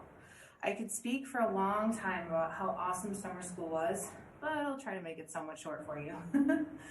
First of all, Jason had a team of teachers who developed the summer school curriculum, which made planning for summer school a breeze. He also had staff to help contact and communicate with parents and families when it was necessary. Secondly, I was placed as a teacher for 15 kindergartners going into 1st grade. 13 of those were students I knew from Sioux Trail, which made building relationships and connections with them virtually much easier. Thirdly, each student received a curriculum kit, which had everything in it that my summer school students needed, including paper packets, learning worksheets and other activities, Play-Doh, glue sticks, pencils, and even freezies for a project. I was so nervous about teaching kindergartners online. The distance teaching and learning we did in the spring was okay, but many of us worried that we weren't really meeting the needs of our students. The prospect of teaching online was intriguing, but I worried that I wouldn't be able to keep my kindergartners engaged in learning online for 2 hours every day. I quickly learned, though, that teaching online could be very similar to teaching in person. For example, just like in a classroom, students thrive on routines. We had morning meetings each day, we played learning games, and we created and followed online routines and schedules that made our sessions successful. I found that classroom management is just as important online as it is in person. I was still able to use things like my call and response, capiche, caposh, and counting backwards, 5, 4, 3, 2, 1, 0, to refocus my students' attention. Lastly, while in-person relationships and connections with students are really important, I learned that you can still create and maintain those relationships while teaching virtually. When a student shares online, they get the teacher's full attention without the typical interruptions that happen in a classroom. One thing that Dr. Battle didn't mention when she talked about visiting my classroom was that one of my students spilled her freezie when she was on her way to put it in the freezer for our liquids and solids project. She was crying and upset, and even though I couldn't physically hug her, I was able to use my online relationship with her to help her calm down and help her determine that we could work together with her parents to figure out a solution for the freezing. Most importantly, I learned that when we teach online, our students and their families are inviting us into their homes, which creates even stronger school-to-home relationships. I really enjoyed teaching summer school. It was planned out well, it was organized, and it was so eye-opening to have the experience that while virtual learning and teaching isn't what any of us want to do, it can be done well and learning can happen and be very effective. So Dr. Battle and the school board and Jason Sellers, thank you for inviting me to share my experience here tonight.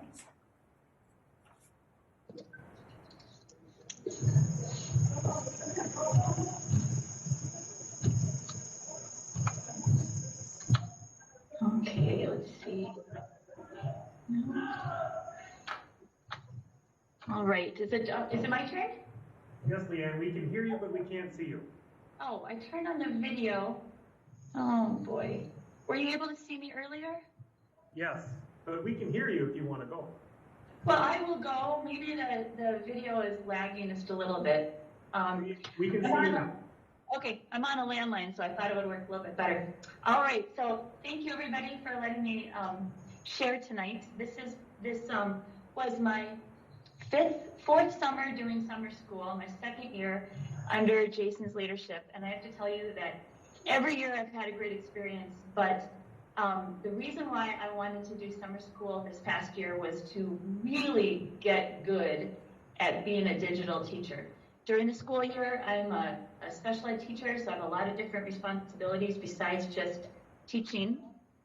And in the summer, I have the opportunity to do a lot more teaching, and I really, really love that. But what worked really well this past summer, and this just echoes a lot of what has already been shared, is the leadership of Jason and all the administration. Before we even got started, Jason was very open and he pulled the teachers together. He trusted us to give input on the structure and asked us what would work well. And then I had the opportunity to develop my curriculum. So at the middle school level, it was a little bit different. It was my second year. I had the same curriculum. I jumped up a year with the age group, but we all put our heads together to figure out which kids we had the year before to make sure they had different curriculum. And then we developed curriculum that was very meaningful to the kids and also very interesting. So there was a lot of room there.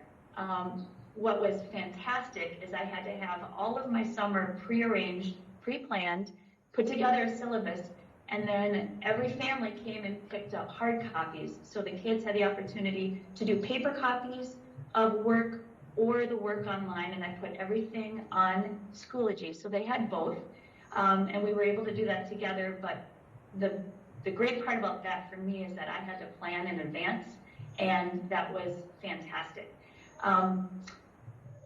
It was mentioned that we had a lot of administrative support. Every single period, I had somebody in class with me, double checking my attendance. I put it in the computer, but then those phone calls home live during class, letting parents know that their child was not logged in, was fantastic. So I didn't have to worry about that. It was being done for me. Plus I had that other adult presence in the class, and it helped to provide more community.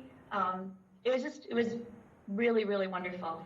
With the class structure, I was able to put together curriculum that was very functional for the students and interesting, but functional being that they knew up front that the things that they were going to do in the month that we were together were projects that they could take with them and use in the future. So we did a research project, we wrote an essay, we did a lot of different activities, and all of this was their own work that they could use for future projects and other classes. And I think that meant a lot to them. A lot of the kids really put in the time. We met online every day, so we talked about the synchronous instruction. That was key. We were all starving for community. last spring. And so when the opportunity came up in the summer, and I think that the kids I had were old enough that they knew that they were going to get credit for being there, for just being there, but they actually put in the effort, and there were kids doing work outside of class and had the most amazing projects that they shared, and essays that they wrote, and research that they did outside of our time together, even though as long as they showed up and they were trying, they knew that they would be successful. So this meeting online was critical to building community, but then building that community inspired the kids to work harder, to learn more, to build their skills and build their knowledge. Something that was very helpful for me as a teacher is we were not given parameters or requirements of what we had to do for our Schoology pages. I was a little nervous about that at first. I wanted to become really, really proficient at Schoology. And I thought, this is my perfect opportunity, and I'm going to invest all this time so I really have a good handle on it. And then I wasn't required to load up a whole lot of information for these kids. We did all of the assignments together, but I was able to keep the pages very simple and easy to follow, so the kids had an opportunity to be successful and know that they could be successful. It wasn't overwhelming. I work with 6th graders at Nicollet, and sixth grade is very hard, and they're moving from, they're using Schoology for the first time, going from Seesaw to Schoology, and most of these kids, I walk around the classrooms that I co-teach in, and they don't even understand where to check their missing assignments or their grades, and there's so many amazing, elaborate videos and projects and things on all of these Schoology pages that the kids, it's just a little bit overwhelming. So what I really tried to do is keep it simple in the summer, and interesting, but not overwhelming. And I think because of that, the students really felt like they could be successful.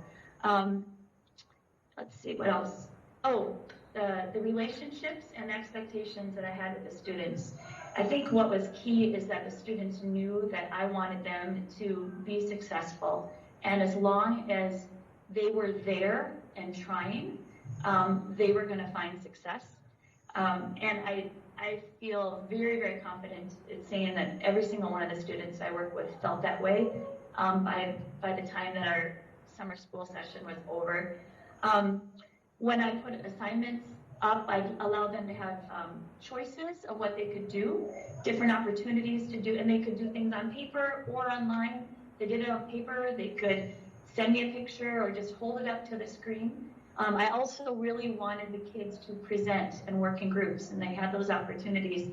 And I think that everybody's at a different level. So I had students that didn't want to stop talking, and that had their cameras on all the time, and that were sharing all the time.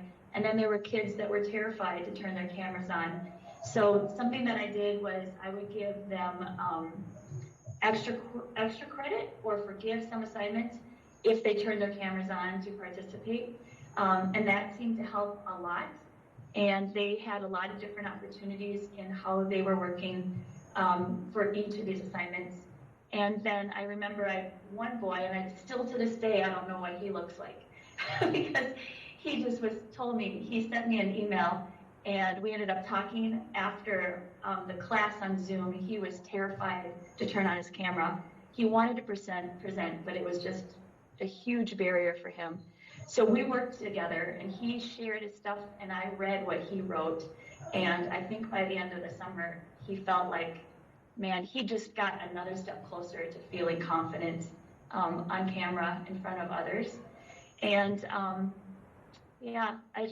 I can't say thank you enough for the opportunity to teach, to be part of this. I feel like the summer was a success because there was just so much support, and everybody felt like there was an opportunity to get something out of it and then to be together. So that synchronous learning was just huge and wonderful. The last slide of the presentation I won't present because I think it's probably a little bit more worthwhile to allow board members to potentially ask questions of the two teachers. I would just like to say two things to end. The first is, I have an amazing team and they come back every summer, and every summer we have gotten better and better. Last summer we had around 1,500 students in our program. This summer we had around 1,100. COVID, that's saying something, and it was a different type of summer program. But I think if you were to look in detail at the student surveys, the staff surveys, and parent surveys, you're going to see a lot of really great positive. The second thing is, just like every single other summer since I've been here, we were able to generate more revenue than cost. So none of our programs, K-12, cost the district. With that, I'd just like to thank the executive leadership team for being able to be here, for Chair Alt, and the other board of directors. So Chair Alt, I have several more topics for my COVID-19 report. So at this time, if the board would like to ask Jason or our teachers some questions, and then we'll move on. I think that makes sense, yes. Board Comments? members, let's see, I see Director Chester's hand is up. Yes, thank you, Chair. It's more just a note of thanks. My daughter participated in the summer program this year in summer school. She had a really good time. The first day was a bit overwhelming because she was going into second grade and having to go from to a Chromebook and go on to Zoom and do synchronous learning. I think the model that was set up for the summer really helped prepare her and other students in elementary school for what was going to be expected in the hybrid model for distance learning. Because she knew, she was an expert in Zoom by the time, after the end of the 4 weeks, and had a wonderful time. She loved the not only having the Chromebook, but the here's what's going to happen in week 1 packet. Here's the packet for week 2. Let's look at what's coming up for week 3. She really enjoyed being a part of that, and I enjoyed having her participate in it. And in addition, another big thanks needs to go out to the many teachers in our community ed programs for Project Kids and the child care settings, because my daughter was also in the summer Project Kids program, and to have the benefit of staff helping guide her on her days there while in summer school was a huge benefit, and complimented as me as a parent, being able to help her when she was home on other days. So thank you. It was a wonderful opportunity, and it didn't feel like you were building the plane while you were flying it. So Thank you, Director Chester. Director Schatz, I believe you were next. Can I quickly just piggyback off of what she said? As a teacher, the Project Kids staff were amazing in helping out the students that were in Project Kids. They found quiet spaces for them. They made sure that their Chromebooks were working, they had headphones and everything that they needed. And if they forgot something at home, they quickly found paper or something that they could use instead. So I just wanted to piggyback off of that and say Project Kids was fantastic in helping out on their side of it.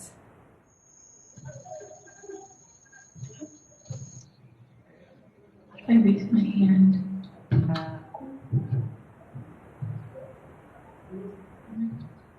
Ms. Blunt, did you want to add something? I did. I was looking for the raise the hand button. Sorry. I just wanted to say too, also, thank you. I have 2 daughters too. One of them is sitting next to me in this office, and they both are in Project Kids even now, and they're going to Sioux Trail on Mondays and Tuesdays, and they're getting them on Thursday and Friday. And I just have to echo all of that. They've had so much help, and it's been so rewarding. They were also in summer school, so they were doing their classes while I was teaching, and I can attest to the numbers going up from parent-teacher conferences that we just had last week. My little daughter next to me, she went from being at about a 30% in math on the national scale up to 65%. And that, it's a big jump. Both of them are making a lot of progress in their reading. But, that was fantastic to hear, because I'm on one end of it as a teacher, and then I I get to hear the other side as a parent. So both everything that happened for summer school and Project Kids has been amazing and supportive. Thank you. Dr. Shaw. First, thank you, Jason, and to you too, for coming tonight and giving this report. It's, once again, I am blown away by what we do, not even just in the summer, but for our kids day in and day out. But this is the very definition of a program that is set up to make everybody succeed, from the students to the staff to the teachers, everybody, the families, everybody. And so that is no small accomplishment, and the fact that you felt like you were, as you said, building the plane as you're flying it, flying the plane as you're building it. I guess, well, either way, it's a bad situation. But it sounded like you pulled it off with amazing success, and you have families and students who have as much positive feedback as you do teachers that are participating in the program. That really says a huge amount. So thank you all for all the work that you've done. Thank you, Director Schatz. Director Courier. Yes, thank you. Hats off to our community education department. In my opinion, it's the best in the state of Minnesota. So thanks to our community education department that we have these kinds of programs. And Jason and the teachers who both came tonight and who talked this summer, I'm a former teacher, and of course my yardstick is longer than some of your yardsticks in terms of measurements of what we are doing with students.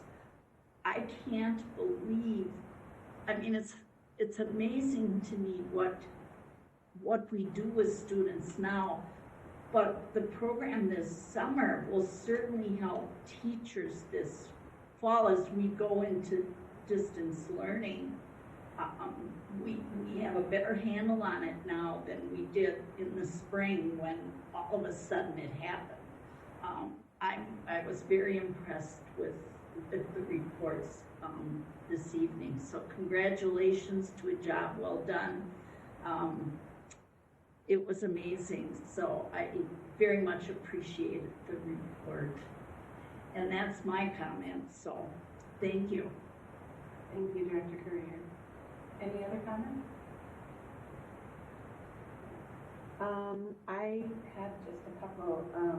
In terms of the positive feedback, I know there were conversations that I had with families out in the community and heard student stories about their experience in summer school, and it exactly relates to the positive feedback, Jason, that you shared in your report, and the exuberance and enthusiasm of the parents and the students. It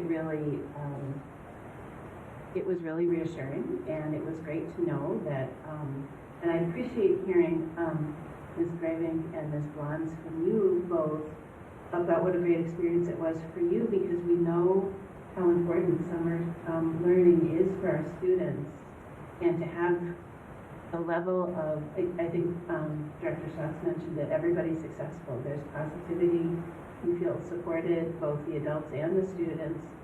And I'll be curious, Jason, to see how this, this past summer's experience might translate into next summer's experience, regardless of whether we're still dealing with COVID or not. I know that you and your team are very creative, and I don't want to ask you the question now. I'm just putting it out there. That we'll be looking forward to seeing what happens. And I guess just one question for both Ms. Graving and Ms. Blons. Is there some, Ms. Graving, you mentioned, the carrot and the stick method of getting students to turn their cameras on. With, I think it was you that mentioned, giving encouraging students to turn their cameras on. Is there some, have you already started sharing? Is there some mechanism for you to share? I mean, because I think what I'm hearing is, you know, kind of a lead conversation that you both as summer school teachers could have with colleagues in terms of, this is, you know, the collective mind, this is what we learned, and oh, by the way, this worked. Oh, go ahead, Leanne, because that was you. Oh, okay.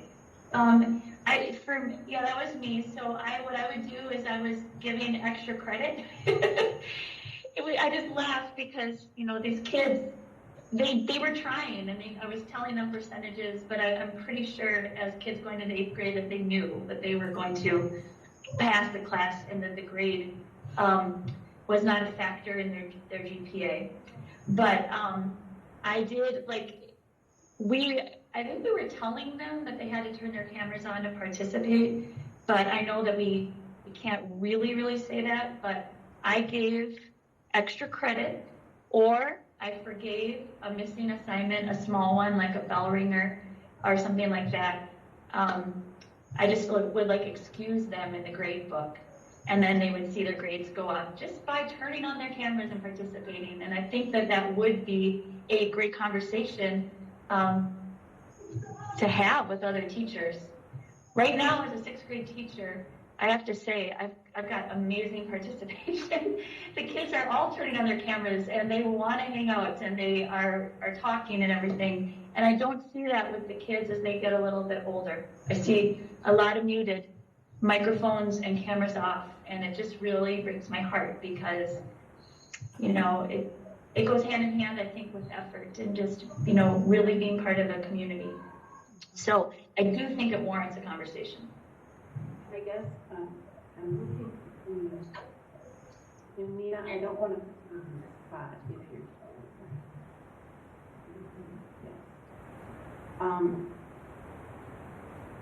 in terms of the learning from, you know, from summer, and maybe Teresa, this is a better question for you, you know, how are we translating the learning, you know, what's been described by our teachers into learning for the larger group? Well, actually, Chair Alt, the 4 learnings that Jason shared with you, they actually were embedded in our launch for this fall's instruction. So, for example, we're continuing to see the importance of providing materials. And as we have now moved to distance learning for middle and high school, we do have teams of principals and teachers taking a look at that. So yes, those 4 learnings, primarily the synchronous learning was, as the teacher shared, was really key. And so some surrounding districts, they are still in asynchronous, and we've been hearing there's a big difference by having a set time in our district. And I think as we built our distance learning 2.0, we really did learn from the experiences and the successes of the summer. You know, there were many people, including people at MDE, who said, well, first graders can't be on a Zoom for 45 minutes. That's insane. But these teachers have just said it works and how well it works. And they really, you know, it really helped us roll out that synchronous connection. And our teachers are saying that is part of what keeps our kids connected to the teachers and to each other, to the students. I think the supplies and providing kits for students is another lesson learned. We have our elementary art and music teachers who have put together kits for students during distance learning, so all students will get the kit and they will use those materials for their lessons for art and music. Middle school electives, FACS, and other areas have put together kits for each unit for the students to pick up, and they're using those at home. And I think the excitement that Jason described about kids getting their kit and looking at it and then working together online to complete the tasks, we're super successful, and we want to help replicate some of that. So every student will get a distance learning kit. Every student will get art and music kits.